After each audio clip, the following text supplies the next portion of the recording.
के बाद स्वागत। छपरा से बड़ी खबर, जहां शराब माफिया का हाफ एनकाउंटर हुआ है। सूरज महतो का हाफ एनकाउंटर पुलिस ने किया है। पुलिस ने सूरज महतो को पैर में गोली मारी है। पानापुर का रहने वाला सूरज महतो है। मशरक में देर रात हाफ एनकाउंटर हुआ। जानकारी के अनुसार छपरा में हुए शराब कांड की जांच के दौरान पुलिस और शराब माफिया के बीच मुठभेड़ हो गई है, जिसमें पुलिस ने एक आरोपी सूरज महतो के पैर में गोली मारकर उसे गिरफ्तार किया है। जांच के दौरान पुलिस को सुराग मिला था कि जहरीली शराब की सप्लाई सूरज महतो ने की थी, जिसके बाद से वो फरार चल रहा था और कटिहार में छिपा हुआ था। पुलिस उसे कटिहार से गिरफ्तार कर छपरा ला रही थी। इसी दौरान उसके सहयोगियों ने उसे छुड़ाने के लिए पुलिस टीम पर फायरिंग शुरू कर दी। पुलिस ने जवाबी कार्रवाई की। संतोष हमारे साथ न्यूज 18 संवाददाता फोन लाइन पर हैं। संतोष, हाफ एनकाउंटर की खबर, क्या पूरी घटनाक्रम अभी अपडेट क्या? देखिए, सूरज महतो एक शराब माफिया है जो कि काफी दिनों से इलाके में शराब कारोबार को लेकर सक्रिय था। और इस बार भी जो शराब कांड हुआ था, जो कथित जहरीली शराब कांड हुई थी, इसी के द्वारा जो शराब सप्लाई हुई थी उससे लोगों की मौत हुई थी। तो पुलिस ने इसे गिरफ्तार किया था। काफी टेक्निकल सर्विलांस के आधार पर कटिहार से गिरफ्तार करके लाई थी। इसने कुछ बताया था कि कुछ जगह पे शराब छुपाने की सूचना थी, इसे लेकर के छापेमारी चल रही थी। तभी इसके गैंग के सदस्यों ने पुलिस के साथ कुछ मुठभेड़ हो गई, फायरिंग कर दी गई और इसको छुड़ा के ले जाने की कोशिश की गई, जिस क्रम में पुलिस ने फायरिंग की, जिसमें इसके पैर में गोली लगी है। फिलहाल पुलिस अभिरक्षा में इसका सदर अस्पताल में इलाज चल रहा है और अभी हालत खतरे से बाहर बताई जा रही है। पुलिस इसे पूछताछ कर रही है। इस सूरज महतो इस पूरे कांड का किंगपिन बताया जा रहा है और ये माना जा रहा है कि इसकी गिरफ्तारी के बाद जहरीली शराब कांड की कई अहम परतें खुलेगी, कई नाम और चेहरे सामने आएंगे। क्योंकि मशरक इलाका और पानापुर इलाका काफी शराब कांड को लेकर कुख्यात रहा है। पहले भी 3-3 शराब कांड हो चुके हैं, कई लोगों की जान जा चुकी है। तो पुलिस का पूरा फोकस अब उन शराब माफियाओं को पकड़ने में है जो कि लगातार इस तरह की घटनाओं को अंजाम दे रहे हैं। पहले भी घटनाओं में कुछ लोग पकड़े गए थे, लेकिन अभी फिलहाल वो जमानत पर बाहर है। तो उन तमाम लोगों की पहचान की जा रही है कि जो लोग बाहर होकर फिर से शराब के कारोबार में जुटे हैं। और सूरज महतो जो है सबसे चर्चित नाम सामने आया था पुलिस के, और उसको पुलिस ने गिरफ्तार किया है और उसके भागने क्रम में उसको पैर में गोली मारी गई है। फिलहाल इस मामले की जांच जारी है, आगे जो होगा स्पष्ट बताया जाएगा। जी चलिए, शुक्रिया संतोष इस अपडेट के लिए। धनबाद से बड़ी खबर, जहां पुलिस की फिर एक बार गैंगस्टर प्रिंस खान के गुर्गों के साथ मुठभेड़ हो गई, जिसमें प्रिंस खान के 3 गुर्गे गोली लगने से घायल हो गए हैं। रांची में रेस्टोरेंट में गोलीबारी और धनबाद में इकबाल खान के ड्राइवर पर गोलीबारी में शामिल थे। झरिया थाना क्षेत्र के बोडगढ़ क्षेत्र में मुठभेड़ की सूचना है। घायल अपराधियों को अस्पताल में भर्ती कराया गया है।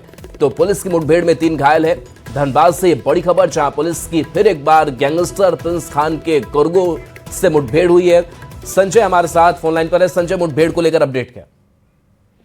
फिलहाल तो फिर से एक बार धनबाद पुलिस जो है तो गैंगस्टर प्रिंस खान के गुर्गों पर इसके साथ मुठभेड़ हुई। इस मुठभेड़ में 3 अपराधी जो बताए जा रहे हैं कि घायल हुए, इसकी पुष्टि एसएसपी ने भी की है। वहीं जो घायल अपराधी है उन्हें स्थानीय नजदीकी अस्पताल में भर्ती कराया गया है और पुलिस के जो भी वहाँ वरीय अधिकारी है वो भी मौके पर पहुंचे हुए हैं। लेकिन जिस तरीके से धनबाद पुलिस अब जो है तो गैंगस्टर प्रिंस खान पर जो कार्रवाई कर रही है, उसके जो गुर्गे हैं, उसके जो लोकल नेटवर्क उसको ध्वस्त करने में लगी है, तो कहीं ना कहीं प्रिंस खान के लिए अब जो तो मुसीबत बढ़ने वाली है। लगातार अगर कहा जाए तो प्रिंस खान के जो भी सिंडिकेट है, लोकल सिंडिकेट, उसको ध्वस्त करने का काम पुलिस कर रही है। पिछले दिनों 8 मार्च को भी एक इनकाउंटर हुआ था, जहां रंगदारी लेने के लिए 2 अपराधी पहुंचे हुए थे और उन लोगों को भी इसी तरह मुठभेड़ में जो है तो इनकाउंटर हुआ था। हालांकि एक अपराधी जब भागने में सफल हो गया था, उसे भी पुलिस देर रात जो है तो दबोच ली थी। और अब जो है तो 3 लोगों को फिर से एक बार मुठभेड़ हुई है। तीनों को ही जो तो गोली लगी है, वो घायल हुए हैं और अस्पताल में एडमिट कराया गया। फिलहाल पुलिस मौके पर पहुंची हुई है और वहां पर देख रही है। बताया जा रहा है कि रांची में जो फायरिंग की घटना हुई थी और साथ ही साथ जो फहीम खान के बेटे जो इकबाल है उसके ड्राइवर में गोलीबारी हुई थी, उन दोनों ही मामलों में जो अपराधी जो तीनों हैं वो शामिल थे। फिलहाल अभी तक की अगर बात की जाए तो तीनों अपराधियों को गोली लगी है, पुलिस की गोली लगी है और वो अस्पताल में एडमिट है। पुलिस के जो भी वरीय अधिकारी वो मौके में पहुंचे हुए हैं और पुलिस और भी पता लगाने का प्रयास करें कि इन 3 के अलावा भी कहीं अगर कोई प्रिंस खान के गुर्गे अगर क्षेत्र में है तो उनकी भी तलाशी जारी कर दी गई। जी चलिए, शुक्रिया इस अपडेट के लिए आपका। मोतिहारी से बड़ी खबर है, जहां नाबालिग लड़की से दुष्कर्म हुआ है। अपहरण के बाद सामूहिक दुष्कर्म किया गया। पुलिस ने पीड़िता को बरामद किया है। अर्धनिर्मित घर से इस पीड़िता को बरामद किया गया। अपराधियों ने उस घर में पहले से ही एक युवक को अगवा कर बाथरूम में बंद कर रखा था। पुलिस ने छापेमारी कर लड़की को बचाया। पहले से अगवा युवक को भी पुलिस ने रिहा करा लिया है। एक आरोपी को पुलिस ने गिरफ्तार भी किया है। दूसरे फरार आरोपी की तलाश जारी है।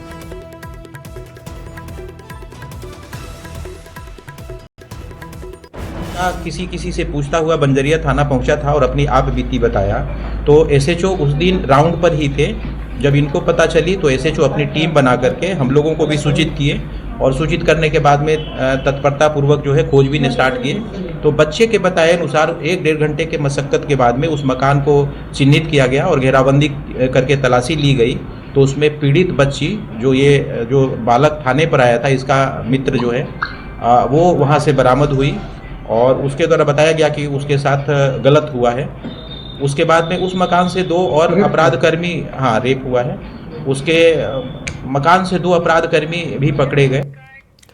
बड़ी खबर पटना से, जहां पुलिस ने मादक पदार्थों की तस्करी के खिलाफ बड़ी कार्रवाई की और करीब 7.5 करोड़ रुपए मूल्य की हेरोइन और ब्राउन शुगर बरामद की है। खगौल थाना क्षेत्र में छापेमारी कर पुलिस ने तस्कर कल्लू पासवान को गिरफ्तार किया। तलाशी के दौरान 2.026 किलोग्राम हेरोइन और 2.82 किलोग्राम ब्राउन शुगर समेत कुल 4.846 किलोग्राम नशीला पदार्थ मिला है। साथ ही डिजिटल तराजू, मोबाइल फोन और नगद रुपए भी जब्त किए गए हैं। मामले में पुलिस आगे की जांच कर रही है।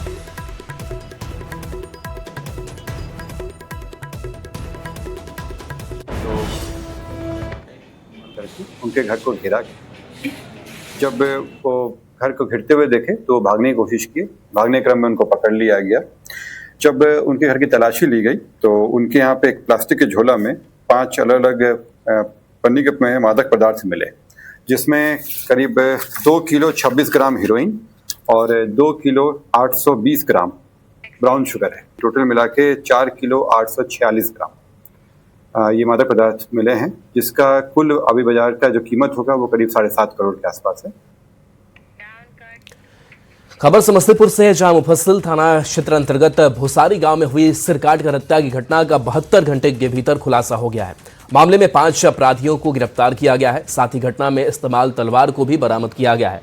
बता दें कि 13 मार्च को मुसारी वार्ड संख्या 17 स्थित उदय पासवान की खेत में भुसारी वार्ड संख्या 18 के रहने वाले सुधांशु कुमार का सिरकटा शव मिला था। मृतक सुधांशु कुमार की पत्नी सोनम कुमारी ने थाने में प्राथमिकी दर्ज कराई थी। हम लोगों ने एसटीएफ के सहयोग लेते हुए एसआईटी की टीम और मुफस्सिल थाना की जो टीम थी, इनके द्वारा विभिन्न जगहों पर एक साथ छापामारी की गई और छापामारी के दौरान जो है विकेश पासवान उर्फ मलिंगा की गिरफ्तारी हुई। गिरफ्तारी के पश्चात उनके स्वीकारोक्ति बयान लिया गया। स्वीकारोक्ति बयान के पश्चात विधिवत मजिस्ट्रेट की प्रस्तुति करते हुए सिर की बरामदगी की गई। उनके सत्यापन के क्रम में उनके द्वारा बताए गए स्थान से सिर की बरामदगी की गई और जिस तलवार से काटा गया था उसकी भी बरामदगी की गई। झारखंड के बड़े अपराधियों के लिए कॉलिंग ऐप और इंटरनेशनल सिम कार्ड बड़ा हथियार बन चुका है। इसे डिकोड करना पुलिस के लिए बड़ी चुनौती है। हालांकि एटीएस का दावा है कि अगर अपराधी ट्रेसिंग से बचने की गलतफहमी में है तो उससे दूर कर ले। इधर बड़े थ्रेटनिंग कॉल से कारोबारी सहमे में हैं और जल्द ही क्राइम के खिलाफ बड़ी कार्रवाई की मांग कर रहे हैं। पूरी खबर इस रिपोर्ट में।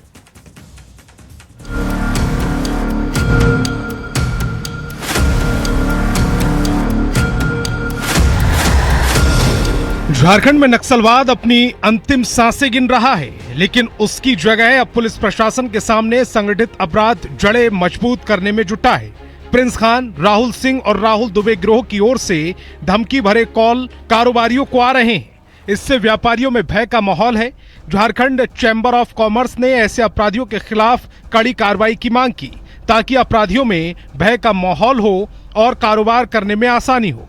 इस तरह के जो आ रहे हैं अभी डिमांड्स, उस पर सख्त कार्रवाई हो, जरूरत पड़े तो एसटीएफ एनकाउंटर करे। और दूसरा है कि एक जब पकड़ा जाए तो उसको ऐसी सख्त सजा मिलनी चाहिए जिससे और लोग इस तरह के जो है डिमांड्स में आने के पहले सोचें। संगठित आपराधिक गिरोह धमकी देने के लिए इंटरनेट पर मौजूद कॉलिंग ऐप का सहारा ले रहे हैं। इंटरनेशनल सिम कार्ड और VoIP के जरिए अपराधी रंगदारी मांगने के लिए कॉल करते हैं, जिसे ट्रेस करना आसान नहीं होता।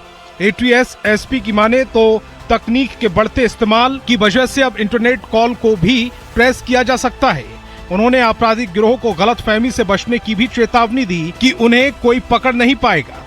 ऐसा कोई भी प्लेटफॉर्म नहीं है या ऐसा किसी भी तरीके का कॉल या मैसेज ऐसा नहीं है जो पुलिस के लिए या किसी लॉ एनफोर्समेंट एजेंसी के लिए डिटेक्ट करना पॉसिबल नहीं है। ये इन लोगों की गलतफहमी है। इन लोगों को लगता है कि टेक्नोलॉजी यूज़ करेंगे तो हम लोग डिटेक्ट नहीं होंगे, लेकिन ऐसा नहीं होता। पहले भी हुआ और आगे भी होता रहेगा।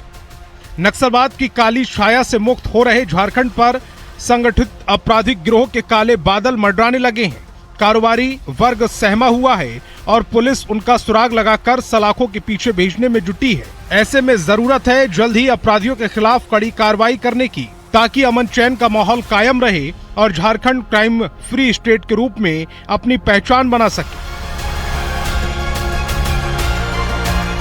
न्यूज़ 18 के लिए रांची से ओम प्रकाश की रिपोर्ट।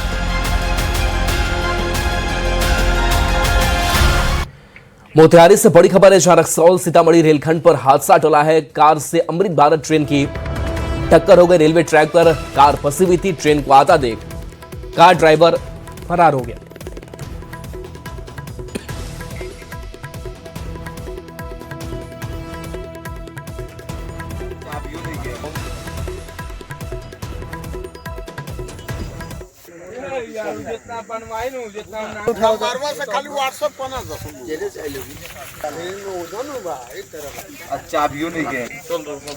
तो ये तस्वीर रक्सौल सीतामढ़ी रेलखंड पर एक बड़ा हादसा टला है, लेकिन देखिए कार के परखच्चे उड़ गए हैं। टक्कर के कारण कार पूरी तरह से क्षतिग्रस्त नजर आ रही है। फरार कार ड्राइवर की तलाश अब जारी है।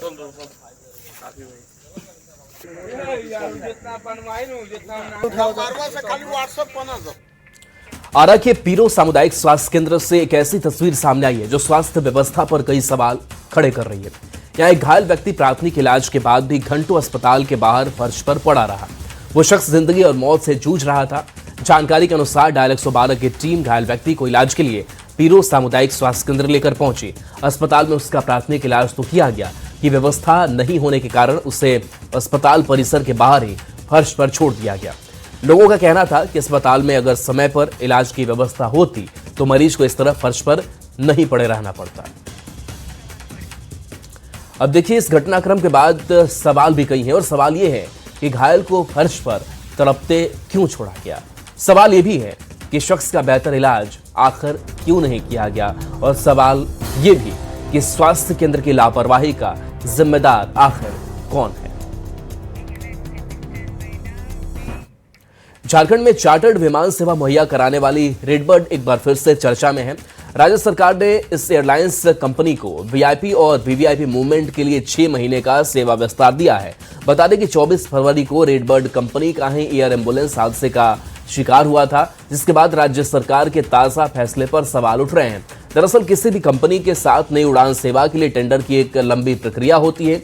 उसे पूरी हो जाने तक 6 महीने के लिए रेडबर्ड को सेवा विस्तार दिया गया है। विपक्षी पार्टी बीजेपी राज्य सरकार के फैसले पर सवाल उठा रही है, जबकि सत्ताधारी दल कांग्रेस की माने तो हादसे की जांच डीजीसीए कर रही है।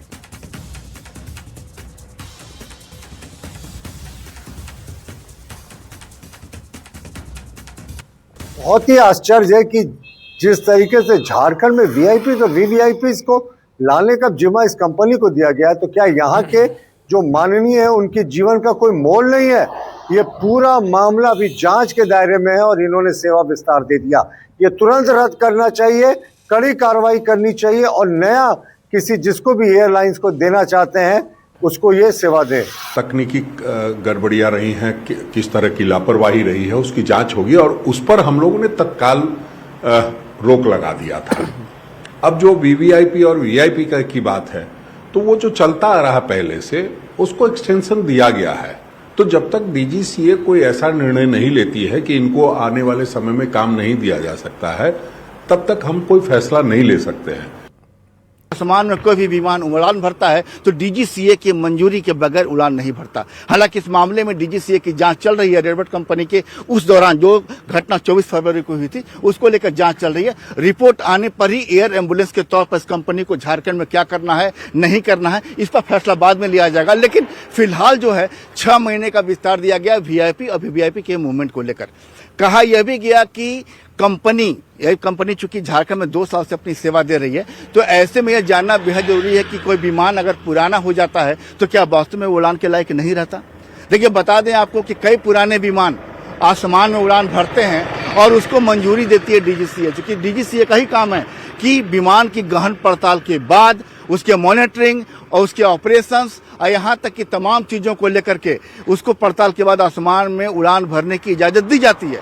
ऐसे में डीजीसीए को फिलहाल जो है उस रिपोर्ट का इंतजार है जो रेडबर्ड कंपनी को एयर एम्बुलेंस के तौर पर जो सेवा झारखंड में दी जा रही थी उसके रिपोर्ट का इंतजार है। लेकिन समझिए ऐसे कि झारखंड की बात हम काम करें तो झारखंड से अब तक जो डीजीसीए जो आपको जो मंजूरी मिलने के बाद ये जो काम कर रही थी, जो कंपनी आपको एयर एम्बुलेंस के तौर पर 275 मरीजों को लेकर महानगरों में वो अब तक पहुंचा चुकी है और जो 24 फरवरी की घटना हुई उसके बाद से इसकी उड़ान पर रोक है। तो कुल मिलाकर समझिए कि रेडबर्ड कंपनी फिलहाल 6 महीने तक अपनी विस्तार सेवा के तहत वीआईपी या वीवीआईपी लोगों को अपनी सेवा दे रही है। लेकिन बता दें कि ये कंपनी फिलहाल जांच की प्रक्रिया से गुजर रही है एयर एम्बुलेंस की सेवा देने के तौर पर। ऐसे में डीजीसीए को लेकर जो फैसला जो रिपोर्ट आती है उससे इस कंपनी का भविष्य तय होगा कि एयर एम्बुलेंस के तौर पर यह कंपनी झारखंड में अपनी सेवा देगी या नहीं। कैमरा संजीत तिवारी के साथ संजय कुमार सिन्हा, न्यूज 18 रांची। और इस बीच गयाजी से बड़ी खबर जहां न्यूज 18 की खबर का बड़ा असर हुआ है। डीएम शशांक शुभंकर ने संज्ञान लिया है। टूटे नल जल पाइप को ठीक किया गया है। आदर्श गांव बतसपुर में नल से अब पानी आ रहा है। 6 महीने से ग्रामीणों को पानी यहां नहीं मिल पा रहा था। न्यूज 18 ने इस खबर को प्रमुखता से दिखाई थी। 7 दिनों में इसे ठीक कराने का निर्देश दिया गया और अब इस नल से पानी आने लगा है। कटिहार में गैस संकट और कालाबाजारी की चर्चा के बीच आम लोगों की मुश्किलें बढ़ गई है। खासकर मजदूर वर्ग के लोग महंगे गैस सिलेंडर खरीदने में असमर्थ हैं, जिससे वे लकड़ी के सहारे चूल्हा जलाने को मजबूर हो गए हैं। समरालय और इंदिरा गांधी पार्क के आसपास महिलाएं पेड़ों की सूखी लकड़ियां चुनते नजर आ रही हैं। मजदूरों ने बताया कि कालाबाजारी से स्थिति और गंभीर हो गई है। गैस की किल्लत की चर्चा के बीच एक तस्वीर आपको कटिहार से दिखा रहे हैं। देखिए, सुदूर इलाके की जो महिलाएं हैं किस तरह से घर के लिए जो जलावन चुनकर इस समस्या के निदान की कोशिश करें। देखिए, जो कई लोग हैं जो इस तरह से जलावन चुनकर जो रोजमर्रा की जो जरूरत है, चूल्हे की जरूरत है, वो पूरा करें। क्या परेशानी हो रहा है, कितना परेशान है? बहुत परेशान है हम लोग को। गैस नहीं है, सही से खाना बना खा नहीं पाते, बाल बच्चा की सेवा नहीं कर पाते हैं। अच्छा, तो क्या बोल रहे हैं? आपका तो गैस का नंबर है, आम दिन तो गैस नंबर है तो सर लगाते हैं, 2 दिन 3 दिन जा रहे हैं लेकिन मिल नहीं रहा नंबर। अच्छा, क्या बोलता है? बोलता है कि समय नंबर लाएगा तो देंगे। ब्लैक की भी कुछ चर्चा है? ब्लैक का चर्चा है कि कोई मानने जो दूसरे के पास है जो खरीद के लाया अपना तो 2015 तो मांगता है अलग से। क्या करते काम मजदूरी करते हैं। क्या करेंगे सर, देखते हैं लकड़ी चुन के बनाना पड़ता है। अच्छा, बाल बच्चा को वही में देखना पड़ता है। ऐसे तो घर में गैस है ना? गैस तो है सर, नंबर लगाना पड़ता है गैस में, देखते ना। क्या बोलता है नंबर लगाने पर? नंबर लगाने पर आएगा तब देंगे गैस, यही सब बात बोलता है। की जो चर्चा है वो सरेआम है। ऐसे में लोगों को इस तरह से जलावन है उसी पर आश्रित होना पड़ रहा है। निश्चित तौर पर ऐसी तस्वीर से को लेकर सरकार या प्रशासन को और सजग होना पड़ेगा ताकि कालाबाजारी के इस खेल से बचा जा सके। सुब्रत, न्यूज 18 कटिहार। खबर जमुई से है, जहां रेलवे स्टेशन पर अमृत भारत स्टेशन योजना के तहत निर्माण चल रहा है, जिसका निरीक्षण करने एलजेपीआर सांसद अरुण भारती जमुई स्टेशन पहुंचे। निरीक्षण के दौरान स्टेशन पर मिलने वाली यात्रियों की सुविधा का भी जायजा लिया। इस दौरान सांसद ने स्टेशन मास्टर समेत रेल के अधिकारियों को कई निर्देश दिए। साथ ही अमृत भारत स्टेशन के तहत चल रहे धीमी गति से निर्माण के काम को लेकर नाराजगी भी जताई और वहीं सभी कार्यों को लेकर रिपोर्ट भी मांगा। यह देखना था कि इस कार्य की प्रगति क्या है और इस कार्य में कहाँ देरी आ रही है, अगर कहीं अड़चन आ रही है तो कैसे उसको जल्द से जल्द रास्तों के समाधानों को, बाधाओं को दूर किया जाए ताकि यहाँ का कार्य तेजी से आगे बढ़ सके। मैंने एक विस्तृत रिपोर्ट भी मांगा है अपने स्थानीय पार्टी के लोगों से, वो लोग मुझे देंगे। इसके बाद मैं मिलूंगा माननीय रेल मंत्री से और इस कार्य में तेजी रफ्तार लाने के लिए मेरा पूरा प्रयास रहेगा। भागलपुर में समृद्धि यात्रा के दौरान मुख्यमंत्री नीतीश कुमार के दौरे की संभावना है। जानकारी के अनुसार 17 मार्च को जगदीशपुर प्रखंड के बैजानी पंचायत में उनका कार्यक्रम प्रस्तावित है। मुख्यमंत्री के संभावित आगमन को लेकर जिला प्रशासन ने तैयारियां तेज कर दी है। कार्यक्रम स्थल पर पंडाल और हेलीपैड का निर्माण कराया जा रहा है। साथ ही हजारों लोगों के बैठने की व्यवस्था की जा रही है ताकि कार्यक्रम को सुव्यवस्थित तरीके से आयोजित किया जा सके।